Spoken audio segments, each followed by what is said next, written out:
इस वीडियो को देखें और एंजॉय करें।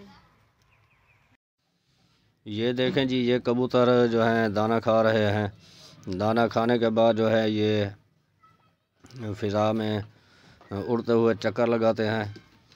तो ये देखें, बेहतरीन वीडियो आपके लिए, तो आप इसे देखें, एंजॉय करें। ये उड़ रहे हैं जी ऊपर, ये देखें, ये फ़िज़ा में चक्कर लगा रहे हैं। ये देखें, बेहतरीन वीडियो आपके लिए। तो ये 3 आदमी खड़े थे, तो ऐसे ही उन्होंने जो है लूडो खेलना शुरू कर दी। तो ये जो तीसरा आदमी है, ये है गूंगा, तो ये भी इनमें शामिल हो जाता है। ये देखें, ये अपनी मस्ती में मस्त हैं।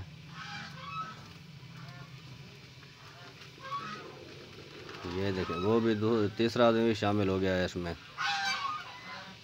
ये देखें,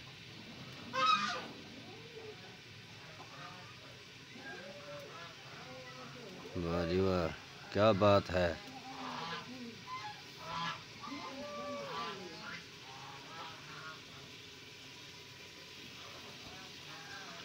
इनकी अपनी दुनिया है जी, अपना रंग है हर किसी का, अपनी दुनिया अपना रंग।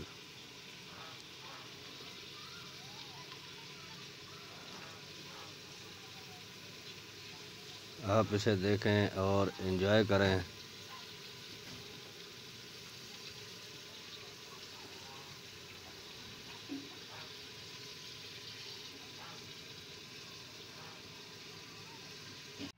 इसी के साथ ही मुझे इजाज़त दीजिए, अगली वीडियो में फिर मिलेंगे, तब तक के लिए खुदा हाफिज़।